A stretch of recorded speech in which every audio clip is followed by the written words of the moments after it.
Olá, eu sou o professor Lauro e no nosso bate-papo de negociação, no meio do processo de negociação em suas etapas, onde a gente está, chegou uma hora muito importante, a hora de falar do item 3, sinalize a movimentação. O que significa esse item e o que a gente precisa aprender desse item? Algo muito importante a gente tem que saber. Sinalize a movimentação, de fato, é nada mais, nada menos do que estar preparado para se movimentar e também entender o movimento do outro lado, da contraparte, e saber criar o momento da negociação. São algumas técnicas que compõem, de fato, esse item. E agora eu vou ver essas técnicas com vocês. A primeira delas é essa daqui, semântica. O que é semântica? É o cuidado da gente construir a forma como a gente fala e a frase como ela é dita. Ou seja, a semântica nada mais é do que como você fala o que você fala. Então é um cuidado muito importante de entender que a construção de um jeito de falar, ou seja, a frase formada e falada, ela pode gerar uma reação no outro negociador, na outra parte. Olha esse exemplo aqui. Não damos desconto. Essa é a fala, é a ação de um negociador. Não damos desconto. A provável reação que a gente vê da contraparte do outro negociador é o silêncio. Por quê? Se eu não dou desconto, eu estou interrompendo um processo negocial. Mas se eu quero criar uma movimentação e quero conquistar um ponto de vista da contraparte, eu posso reformular essa frase e falar de uma maneira mais amigável ou construir uma semântica mais estratégica. Por exemplo, normalmente não concedemos desconto. A provável resposta do outro negociador é: sob quais circunstâncias então você concede desconto? Por exemplo, se eu aumentar o meu volume, você consegue desconto? Se eu melhorar o meu prazo de pagamento, você consegue um desconto? Então, o cuidado da semântica nada mais é do que como a gente fala o que a gente fala. Como a gente constrói as falas que a gente vai falar. Isso é muito importante, é muito relevante, porque isso gera impacto na movimentação da negociação, na resposta, na reação do outro negociador, da outra parte. Agora vamos entrar em alguns itens muito importantes. Vamos falar da voz. A nossa voz, ela constrói sentimentos, emoções e até estado de espírito, ou seja, a importância, a relevância, a credibilidade que a gente dá para o que a gente está falando. Para isso, a gente tem que saber regular 4 grandes pilares. O primeiro pilar é o chamado tom. O tom é qual o grau de importância que a gente dá para aquele momento do bate-papo, da conversa, da negociação. É um tom mais importante, mais sério? É um tom mais descontraído, mais brincalhão? A gente tem que saber lidar com o tom durante os processos, as fases das falas, das conversas, da negociação. E variar esse tom, até para trazer mais importância no que é mais importante e deixar mais suave, mais descontraído, mais gostoso aquele momento menos importante do que está sendo combinado. Ao mesmo tempo, o bom negociador ele tem uma habilidade fundamental que é o ritmo da fala dele. Ele consegue ler a outra parte e entender se a outra parte tem uma dinâmica mais rápida, mais assertiva, mais rápida mesmo, assim, de falar correndo, falar rápido, falar diversamente muito rápido, ou mais lenta, falar de uma maneira mais calma. E aí ele entende, o negociador, que o modelo de compreensão dessa pessoa é aquele modelo de compreensão da forma como ela fala. Então não adianta nada a gente chegar para um cliente que ligaram no 220 e gosta das coisas rapidinho, outro negociador que é bem rápido, e dar um ritmo na conversa da negociação muito calmo. Olha só, eu trouxe uma proposta sensacional para te apresentar. Se o outro é muito rápido, ele já perdeu o interesse naquele meia dúzia de palavras. Ao mesmo tempo, se ele é muito calmo e tem um processo de conversa e entendimento mais lento, não adianta nada a gente chegar muito rápido, sair explicando muito rápido, que ele não vai entender ou compreender toda a comunicação que a gente está falando. Junto a isso, é importante a gente olhar os outros 2 pilares que constroem a voz e a estratégia da voz na negociação. Estou falando do pilar de dicção.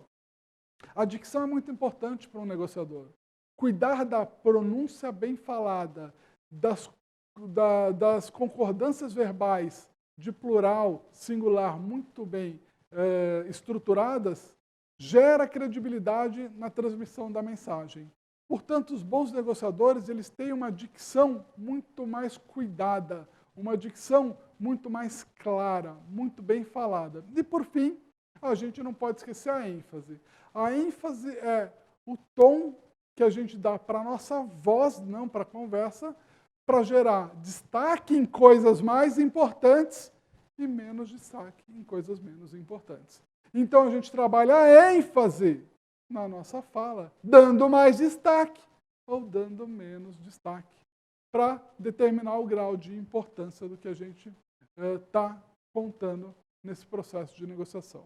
Não menos importante, junto com a voz, a linguagem corporal é fundamental. Olha só, vamos falar primeiro de faces e olhos do nosso rosto. E aí eu vou olhar na cara de vocês. A face é algo muito importante para um negociador. Olho no olho constrói credibilidade, constrói veracidade no que está se falando e se tratando numa negociação. Ao mesmo tempo, saber fazer leituras corporais e leituras faciais do outro negociador é importante.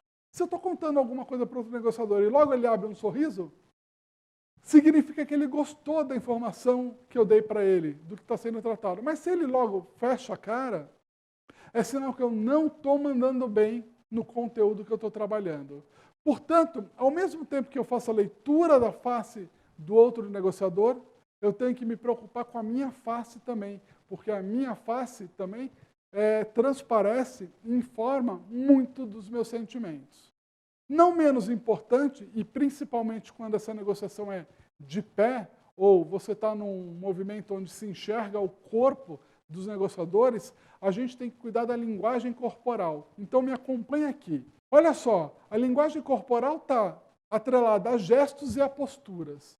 Gestos significa o quê?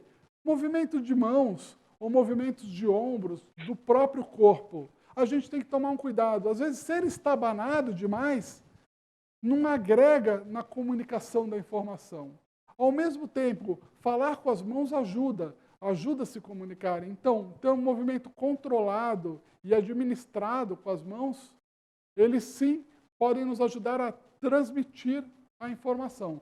Mas a gente tem que tomar cuidado com alguns cacuetes, por exemplo, de gestos. O presidente norte-americano, aliás, atualmente ex-presidente norte-americano, Donald Trump, ele tem um cacuete de falar com a mão sempre assim, parece que está tocando uma sanfona. Então, durante muitos vídeos, a gente não consegue perceber se realmente é importante ou não importante o que ele está falando, ou qual o grau de pontuação que ele está dando para aquilo, porque ele está sempre com o mesmo movimento. Então, a gente tem que aprender quando usar as mãos ou quando, de fato, essas mãos não precisam ser usadas, tem que ficar quietas. Ao mesmo tempo, cuidado, porque mão no bolso numa negociação pode indicar, por exemplo, dependendo da condição, um certo desconforto.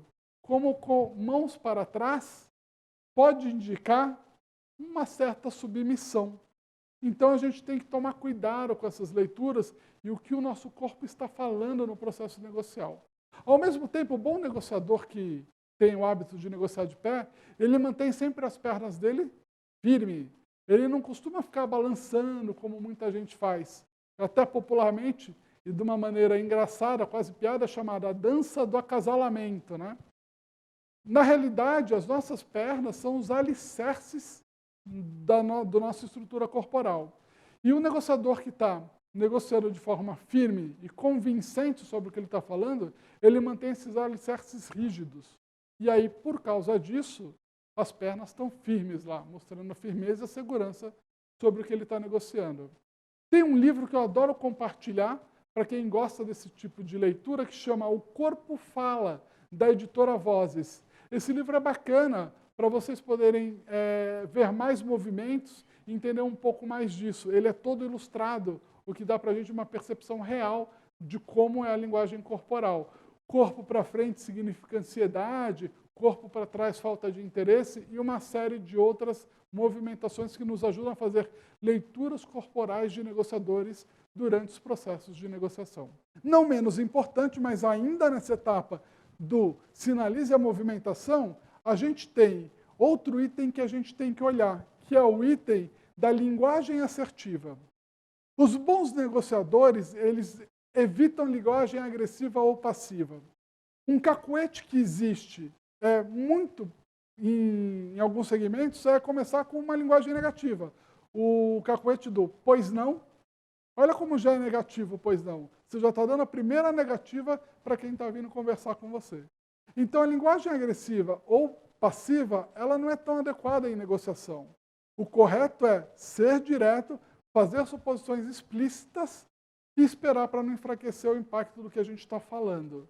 Então, um grande ponto é, fale de maneira direta e clara. Agora, uma coisa importante, não é que é errado dizer não. Quando não precisa ser dito, a gente sim tem que dizer não na negociação. Mas a gente tem que ter certeza que aquele não é uma interrupção, é uma barreira sobre algo que estava sendo discutido. É um não, ou seja, estamos interrompendo algo. Isso é muito importante a gente ter em mente.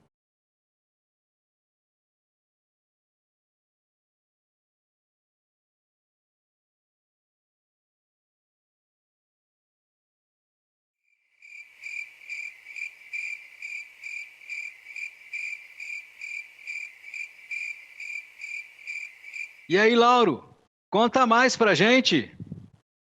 Pois é, isso que eu acabei de fazer é uma das grandes técnicas usadas por negociadores experientes. É a chamada técnica do silêncio. E o que acabou de acontecer aqui no estúdio e com o professor Guilherme assistindo o estúdio ao vivo, da onde ele está, foi que ele não suportou um vácuo de tempo.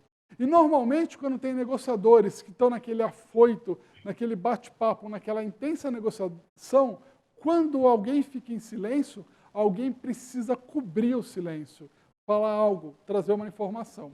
E lembre-se, se informação gera poder, que a gente viu nas variáveis da negociação, quando a gente põe técnica do silêncio, é justamente para fazer o outro trazer informação à mesa e dissipar o poder dele com você. O ser humano não é programado no seu modelo mental para aguentar vácuo de tempo quando a gente está no afoito ou no movimento de uma grande negociação, de um bate-papo. Então, usam isso sempre com muita estratégia quando você fez uma pergunta, fica quieto, deixa o outro negociador responder. É horrível aqueles negociadores que fazem uma pergunta e querem eles responder a pergunta, justificar a pergunta, explicar a pergunta e não dão brecha de tempo para o outro negociador trazer a resposta ou o pensamento dele sem influência alguma, do jeito que ele propriamente pensa. O segundo ponto de uso da técnica do silêncio é quando a gente apresentou uma solução e a gente precisa de um retorno dessa solução. Eu apresentei algo, falei um preço, expliquei um produto ou serviço e preciso saber a reação da outra parte. Preciso ver como ela reage, preciso ver o que ela fala, o que ela traz à mesa, qual é a percepção que ela tem. E, por fim, sempre a técnica do silêncio é muito bem-vinda quando a gente resume um progresso. Ou seja, quando eu pego numa negociação complexa, que tem várias etapas ou muitos elementos, e repasso algo que foi combinado, e espero, para não enfraquecer o impacto dessa fala, e vejo como o outro reage, se dá o ok, ou se tem algo que ficou ainda pendente, ou se tem alguma proposta para fazer e mudar qualquer parte do que foi combinado. Por isso, não esqueçam, usem e abusem da técnica do silêncio. Ela é fundamental num processo de negociação para estabelecer a troca, alternância e troca de poder e até empoderar vocês trazendo percepções da outra parte em cada momento que você está negociando. Ainda não acabamos.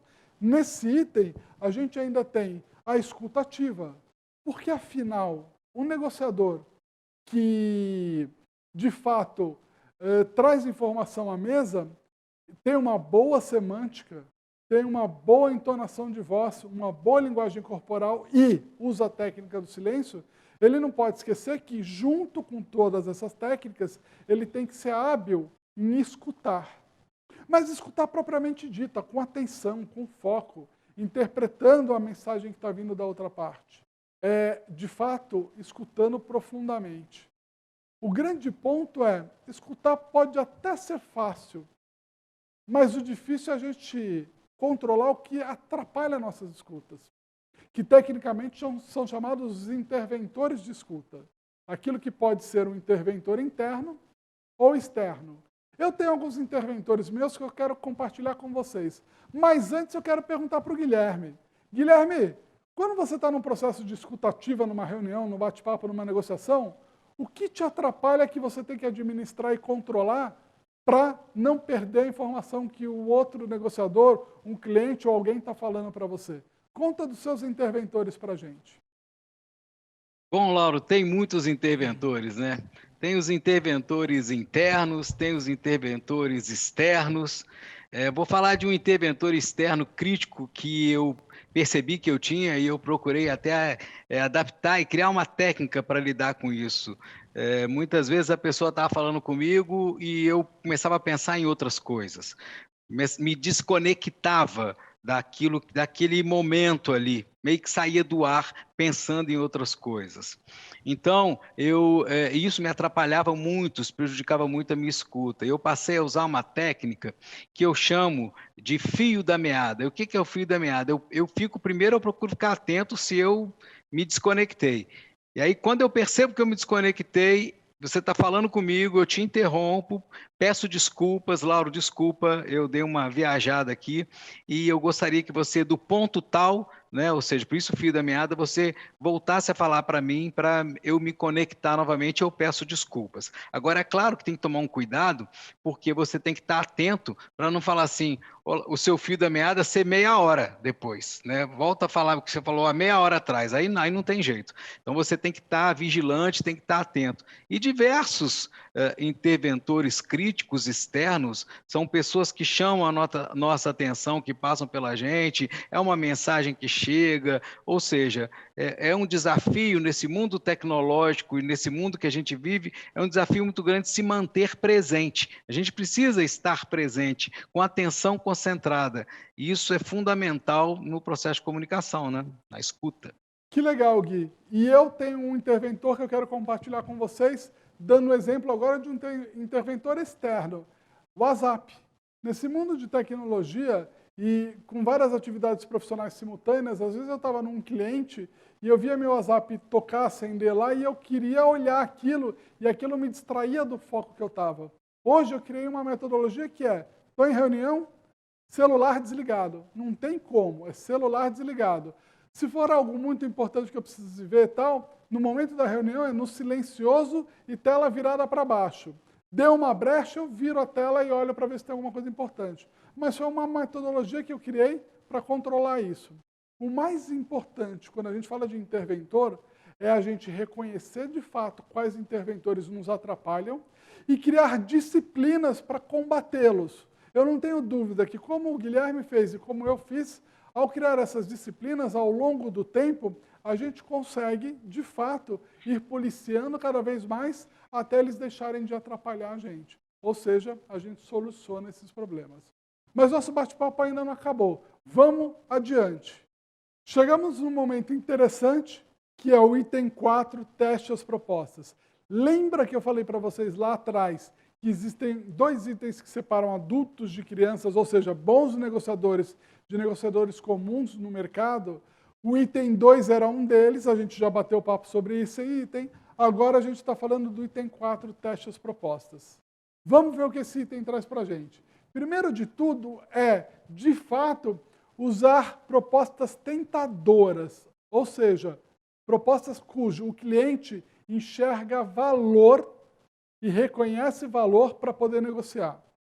Então a gente tem que saber que essas propostas têm que ser objetivas e a gente já falou da técnica do silêncio para saber se ele vai dar uma contraproposta ou se ele vai indicar pontos no qual a proposta pode ser ajustada. O fato que eu quero compartilhar com vocês é que a neurociência tem nos ajudado muito nesse momento, pesquisadores da Universidade de Oxford, lá no ano de 2016, fizeram um estudo que descobriram que o nosso cérebro tem um córtex frontal destinado a avaliar se as oportunidades são boas para tomada de decisão, ou monitora até quanto é interessante ou não uma oportunidade que ele está avaliando. Ou seja, tudo a ver com negociação. Estou apresentando um produto ou serviço, o cérebro está lá avaliando se é um bom produto ou serviço, se aquilo é uma boa oportunidade. Estou apresentando uma proposta, ele está avaliando se é uma boa proposta ou não. Agora me acompanhem aqui numa explicação que eu vou dar para vocês que é extremamente relevante. Antes de eu dizer como isso funciona, eu quero contar para vocês duas histórias. A história que eu vou contar para vocês, primeira delas, que vão ser duas, é sobre um oftalmologista. Aquele médico que cuida dos nossos olhos, mede grau de visão para a gente tirar óculos ou não ter óculos. Todo mundo que tem óculos já passou por um desses, ou quem tem carta de motorista já teve que comprovar que não precisa de lentes corretivas, então passou por um oftalmologista. Pois bem, para a gente saber, o oftalmologista ele investe muito tempo na sua formação, entre faculdade, seminário, residência, todos os estudos que ele faz. Ele gasta, na verdade, uma grande fortuna financeira para participar de congressos e tudo isso e se formar. Quando ele se forma, normalmente ele vai para aqueles prédios ou casas de consultório e aluga uma sala aí de 60 metros, 70 metros, ou às vezes menos, 50, para formar o consultório dele. Esse consultório é dividido em dois ambientes. A recepção, que tem aquelas cadeiras que a gente senta para esperar, e uma cadeira com uma assistente dele, que pega convênio, nos atende para encaminhar para esse doutor, o oftalmologista, e o principal, que é a sala dele. Normalmente, a sala do oftalmologista é como? Uma mesa branca ou de vidro, que é a mesa dele, a cadeira dele, duas cadeiras na frente, e o mais importante dessa história toda, aquela mega cadeira binóculo que ele põe a gente para ler letrinha. Pois bem, o que ele faz? Pede para a gente sentar, põe aquele mega binóculo na nossa cara e pede para a gente começar a ler letrinha, no fundo da sala, lá projetada na parede. E a gente lê a primeira linha, WTX3YZ. O que ele faz? Ele diminui aquela letrinha e pede para a gente ler a nova linha. E a gente lê HTTOYZX. E ele diminui e pede para a gente ler de novo. O que ele está fazendo? Ele está testando o nosso grau de visão. Então ele vai diminuindo até a gente errar. Quando a gente erra, ele não se dá por contente. Ele põe a mão no botão daquele equipamento, o binóculo que está na nossa cara, e faz uma pergunta mágica para a gente. É melhor esse ou esse? E mesma coisa no outro olho. É melhor esse ou esse? Guardem essa informação agora no HD mental de vocês. Ela é muito importante. Mas antes de eu concluir essa história, eu quero contar uma outra história para vocês. Quem aí já foi comprar sapatos? Olha como é a dinâmica da venda de sapatos. Estamos lá passeando num shopping ou numa rua de comércio e paramos na frente de uma vitrine. Começamos a olhar os pares de sapato dessa vitrine. De repente, um vendedor aborda a gente. Senhor, senhora, gostou de um par de sapato? Gostaria de experimentar? Aí você aponta, olha, eu gostei daquele ali. E aí eles convidam a gente para entrar e falam, aguarda só um momentinho, qual número você calça? Você fala, e ele fala, eu vou buscar e já volto. E aí eles voltam, olha que interessante, com aquela pilha de sapatos, o quanto eles conseguirem carregar, eles trazem. Aí a dinâmica é a seguinte, eles abrem a caixa e mostram para você. Foi esse que você viu na vitrine e gostou? Você fala, foi. Eles não se dão por contentes. Eles pegam outro, porque eles trouxeram uma pilha, eles vão te mostrar a pilha inteira e falam, mas qual você prefere, esse ou essa da cor da coleção nova? Você escolhe um dos dois, ele não se dá por contente. Ele tira o que você não gostou ou menos gostou e fala, mas entre esse e esse do salto diferente? E entre esse da fivela diferente? E vão fazendo com todos. Olha que interessante. É a mesma pergunta do oftalmologista. É melhor esse ou esse a visão? É melhor esse ou esse? O vendedor de sapato te apresentando.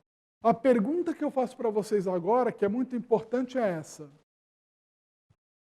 Por que dois profissionais de profissões tão distintas, um vendedor de sapato e um oftalmologista, fazem a mesma pergunta para você? É melhor esse ou esse? Por que será? Essa pergunta é muito importante. Então me acompanhe no raciocínio.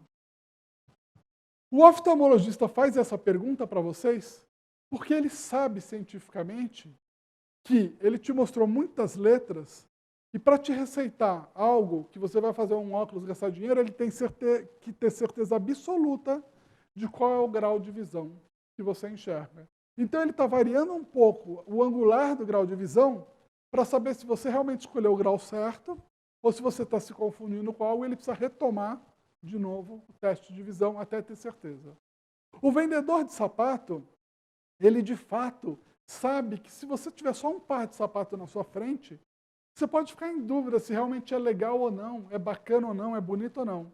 E se você não tiver com outros sapatos para comparar e tomar uma decisão, olha que interessante, tomar uma decisão, você pode sair da loja dele, ir para a loja do vizinho, para outra loja, e aí comprar o sapato do concorrente dele. Então não é que ele quer te atender bem, trazer opções para você ser super bem atendido.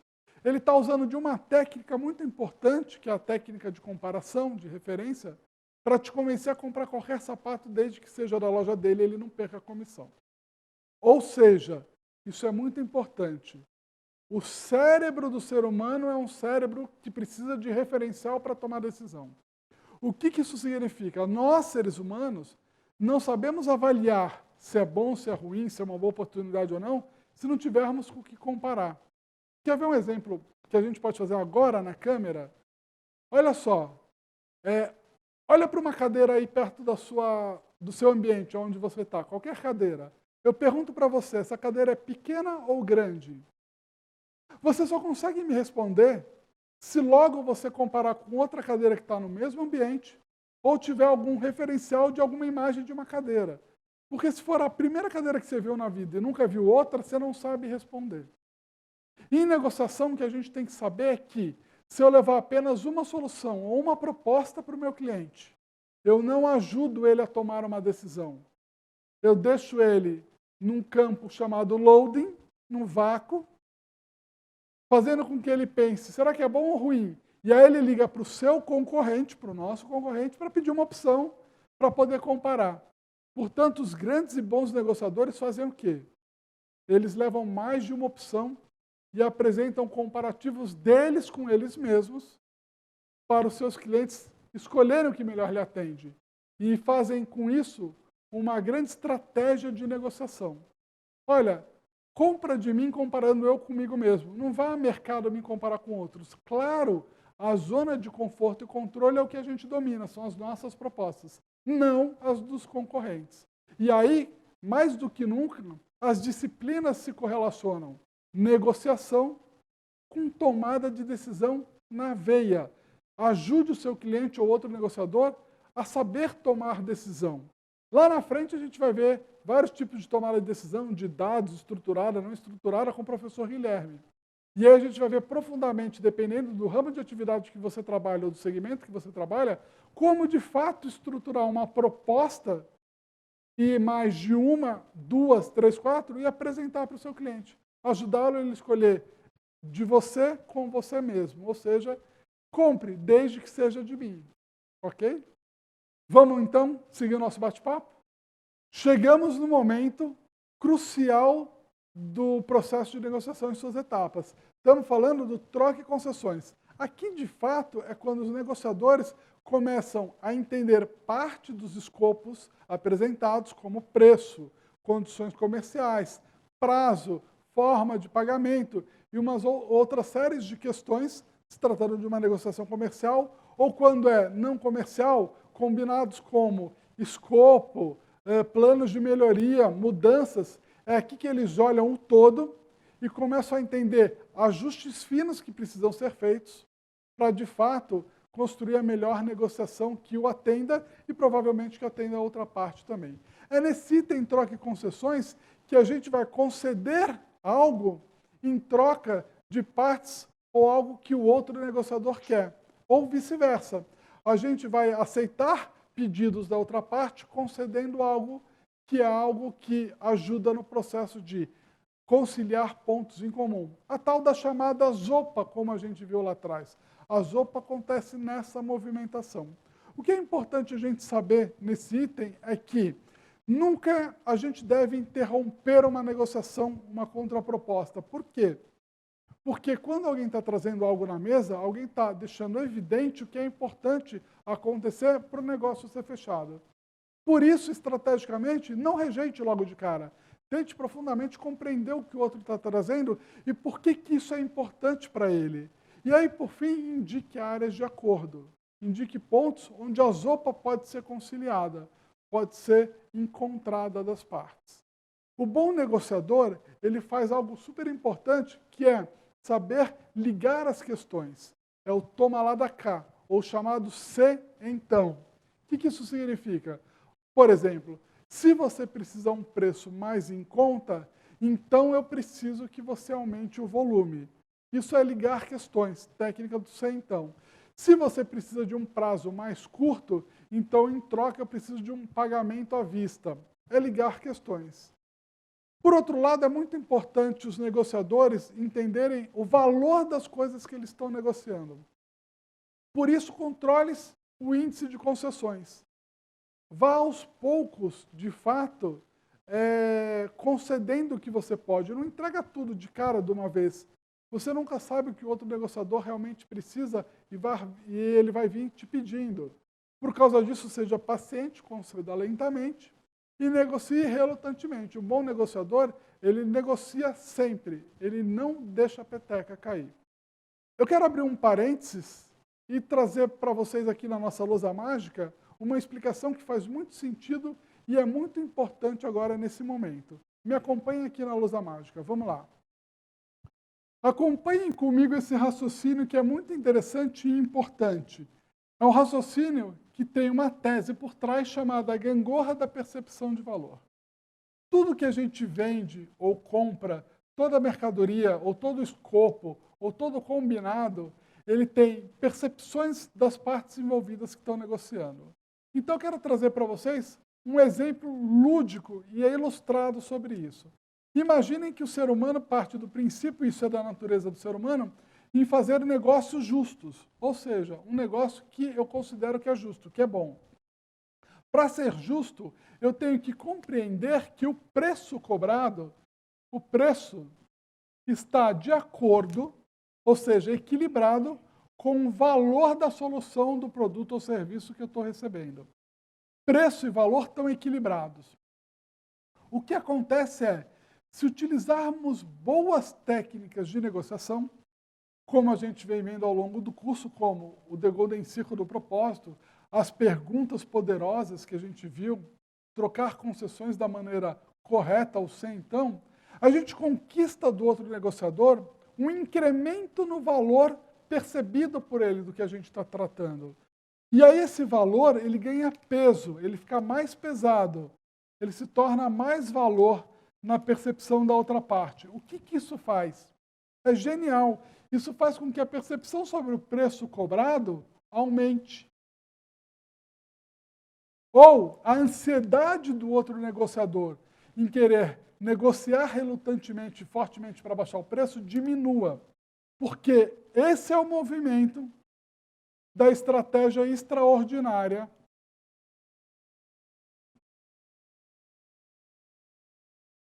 dos negociadores. Ou seja, perguntas poderosas, propósito, The Golden Circle, tudo que a gente vem falando somado, traz essa condição na cabeça dos negociadores da outra parte. Mas se por acaso eu não tiver essas habilidades, eu vou ter uma reação muito interessante da outra parte. Ele vai forçar cada vez mais para poder pagar mais barato. Quando ele quer pagar mais barato, é porque, de fato, o valor perdeu peso, é uma gangorra. Ele vê menos valor no que eu estou oferecendo. E aí, de novo, eu preciso recapitular isso com vocês. Numa linha do tempo de negociação, onde o processo se diz tempo inicial da interação de negociação e tempo final, o momento certo de se colocar preço na mesa e trocar concessões, que é o item que a gente está vendo agora, é só quando eu perceber e descobrir que a contraparte, a outra parte da negociação, enxergou valor no que está sendo apresentado. tem que enxergar valor no que está sendo apresentado. E enxergou valor, momento certo de botar preço na mesa, o resultado é extraordinário. Não enxergou valor e eu pus o preço na mesa, a reação da contraparte é negociar fortemente para baixar o preço, porque ele não vê valor adequado na solução que ele está recebendo. Então, como é que a gente calcula isso na troca de concessões? Vamos voltar lá para a tela que eu vou mostrar isso para vocês. A gente calcula o valor desse jeito.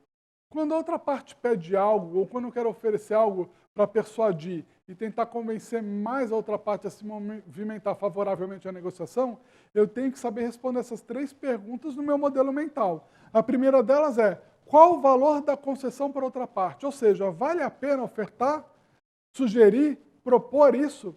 Será que a outra parte vai ver valor e vai se convencer a comprar aquilo pelo preço que eu estou pedindo, ou até mesmo negociar mais, de maneira mais fraca ou menos intensa a baixar o preço?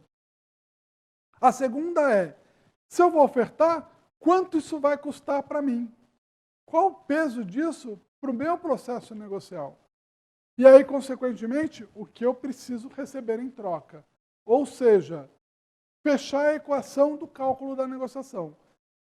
É valor para outra parte, ponho na mesa. Sei quanto vai custar em mim, uso a técnica do 100 então. Ligo os pontos.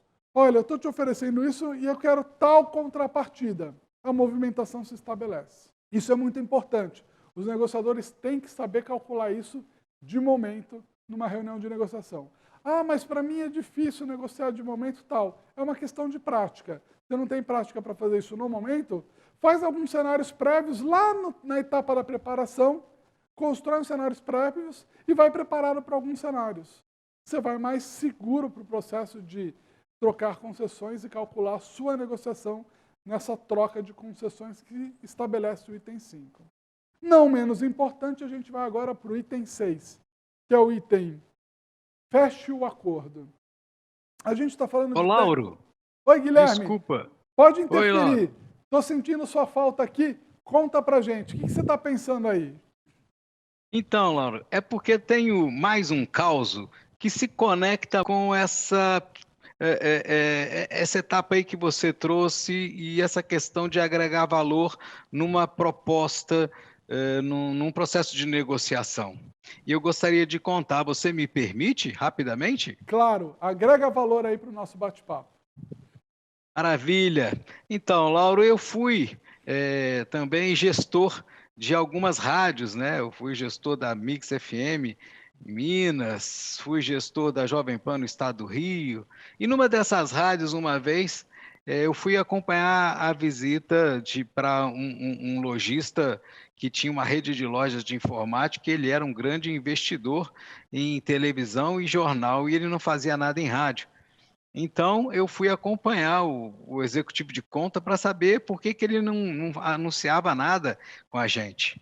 E eu fui perguntar para ele, né? E ele me falou que ele não via valor no veículo, ele não percebia valor no veículo, porque a televisão tinha imagem, tinha o áudio, tinha a audiência comprovada, o jornal, na época impresso, né, tinha questão tangível e muito conectado com o público-alvo dele, e ele não via na rádio, sinceramente, valor que ia agregar. Então, ele não investia em rádio. E eu fiz uma proposta para ele. Eu falei assim, então, o nome dele é Paulo. Eu falei, então, Paulo, eu quero te fazer uma proposta. A proposta é a seguinte, você vai fazer uma promoção exclusiva para ouvinte da rádio, mas uma promoção de verdade. Então, eu vou ver lá qual que é sua melhor oferta para computadores aí, e você vai fazer uma oferta melhor, somente exclusiva para o ouvinte da rádio. Em troca, eu vou fazer para você uma campanha de uma semana com ação de ponto de venda com a nossa equipe de promoção. E o que a gente vai fazer? Nós vamos apurar na loja, junto com a equipe de promoção, nós vamos apurar quais são os ouvintes que vieram, porque ouviram na rádio a promoção e vieram para a loja aqui, para suas lojas, e também aqueles que a gente atraiu. Então, a minha proposta é agregar um valor importante para você, trazer um cliente para te mostrar o valor, né, do nosso veículo e também mostrar o valor da nossa ação promocional no seu ponto de venda. Você topa? E aí ele topou e passou a ser um anunciante frequente da rádio. Então, o que você está me contando, Guilherme, é que de fato deu resultado, né? Você fez uma proposta ousada de negócio para ele, você bancou o que você falou e deu resultado. Ele acabou de ver valor no veículo. Muito Exatamente. bacana. Legal esse case, muito interessante mesmo. Agora, é importante a gente saber que existem técnicas de fechamento de acordo, ou seja, o momento final da negociação, o que se deve fazer para a gente ter esse momento bem construído e ter o acordo bem sedimentado, bem consolidado. Nessa técnica a gente vai ver coisas bem importantes. Gui, vou te deixar um pouco aí e vou lá para o painel principal, tá bom? Um fechamento ele é aceitável e tem credibilidade quando algumas coisas acontecem. O ponto importante que a gente tem que saber é, vem se perdendo ao longo da vida, ao longo da pressa, os momentos atuais que a gente está vivendo, sinais importantes ou simbologias importantes ou cuidados importantes que os negociadores têm que fazer para, de fato, confirmar que a negociação foi realizada, foi concluída, foi acordada entre as partes. Então, é muito importante, nesse momento, a gente cuidar de sinais, ou seja, um bom sorriso nesse momento, um aperto de mão, se a gente estiver presencial, claro, com todos os cuidados possíveis, se a gente estiver numa pandemia, como a gente está vivendo ou não, mas simbologias reais. Se é remotamente, por que não uma troca de e-mail dando de acordo, ou até mesmo trazendo uma palavra de conforto e agradecimento. Criar simbologias que demonstram um marco de o negócio está fechado, vamos começar a executar o que a gente fechou e acordou. Uma linguagem corporal nesse momento, que é um sorriso, ele é bacana, é bem visto, ou até linguagens por meio de pergunta mostrando interesse na outra parte. O negócio ficou bom para você? Você tem alguma dúvida? Vamos partir para a execução, então? Vamos nessa? É muito importante a gente cuidar disso. E aí eu queria compartilhar com vocês 3 técnicas de fechamento que eu acho muito importante e que, sim, funcionam muito bem na cultura brasileira, aqui no nosso país. A primeira delas é o fechamento experimental. O fechamento experimental é aquele tipo de fechamento de negócio cujo a outra parte, outro negociador, ele reluta um pouquinho ainda em querer fechar negócio com você. Mas, de fato, você já fez tudo o que podia, você já tem um melhor acordo na mesa e você precisa testar se realmente ele fechou mentalmente o acordo ou ele realmente tem alguma ponta solta que precisa ser amarrada, ajustada. O fechamento experimental é a técnica de você jogar algumas perguntas e ver como é que ele reage. Dependendo da reação, você tem uma leitura sobre a situação. Imagina o seguinte, sou um vendedor de bebidas, e aí cheguei no estabelecimento que é um bar, um pub, apresentei as bebidas, combinei preço, etc. E aí eu chego, o cliente ainda não está batendo martelo, eu chego e falo, bom, pensando aqui na sua logística, quando é que eu posso entregar a primeira carga da mercadoria? Se ele falar de repente, a gente pode já mandar vir semana que vem. O cara já comprou a ideia. Então tenta bater o martelo com ele, levar ele para o final. Agora, se por acaso ele virar e falar, não, isso a gente tem que resolver depois, é porque tem alguma ponta aberta ainda na negociação que precisa ser revista e cuidada, a fim dele partir para o fechamento. O que eu mais gosto é esse do meio aqui, é o puro resumo. O puro resumo, ele mostra seriamente, de uma maneira bem plausível, que tudo que foi apresentado, tudo que foi enfatizado, as concessões feitas, todos os acordos realizados, são suficientes para cumprir o negócio. Basta a gente assinar o documento, bater o martelo. Então, por resumo, é a técnica dos negociadores que revisam tudo em voz alta, ponto a ponto com seus clientes, e aí pedem um acordo final. Muitos negociadores, principalmente de segmentos de call center ou que fazem negócios por telefone, têm essa prática. Eles vão explicando para os seus clientes as condições de um pacote de um produto ou serviço, esse tipo de coisa. O cliente vai falando, escolhendo pelo telefone o que quer, o que não quer e tal. No final, ele repassa, faz o resumo de tudo que foi acordado para ver se realmente entendeu tudo certo. e o cliente dizendo que está tudo certo, ele pede o sim no telefone, acordando a entrega do produto ou serviço. Mas tão interessante quanto esses dois é o terceiro que eu separei para vocês, que é o por concessão. Também conhecido popularmente como a cerejinha do bolo. Esse tipo de fechamento é para alguns segmentos cujo existe o hábito do cliente precisar se sentir especial para realmente querer fazer o acordo. E eu já vi muito isso. Por exemplo, alguns segmentos que vendem corriqueiramente para os seus clientes, e aí o cliente se sentir especial, existe aquela fala no final: olha, se você bater o martelo hoje comigo, eu te garanto a tabela do mês passado. Você está garantindo uma vantagem para ele. O segmento de venda de automóveis mesmo. Ó, se você fechar a compra do carro hoje comigo, eu consigo lá no meu gerente o primeiro IPVA pago, ou eu te dou o som que você tanto quer instalar no carro. É o chamado cerejinha do bolo. O importante é a gente saber que esse tipo de fechamento, ele não vai além das possibilidades de negociação. Os negociadores que estão habituados com isso, eles guardam nas mangas essas cartas para usarem como técnica de fechamento. Então, eles têm essas opções ou esses plus a mais para conseguir, de fato, convencer o cliente a bater o martelo por se sentir privilegiado por receber algo que não foi discutido até o momento. Essas técnicas são bem interessantes e devem ser usadas e abusadas pelos negociadores. Elas ajudam a criar esse marco no momento final da negociação e consolidar algo que foi combinado, que foi tratado, que foi discutido, enfim, que foi trabalhado em todo o processo de negociação. Agora, eu preciso levantar um alerta para todos vocês. Então, esse alerta está ligado ao 7º passo, que é o amarre as pontas soltas. Esse passo de amarre as pontas soltas, ele é importante porque, de fato, ele traz algo relevante em muitos segmentos de mercado. Todos os segmentos de mercado cujo fatores macroambientais estão envolvidos nos processos de entrega, nos processos que podem interferir em escopos de negociação, esse item se torna relevante.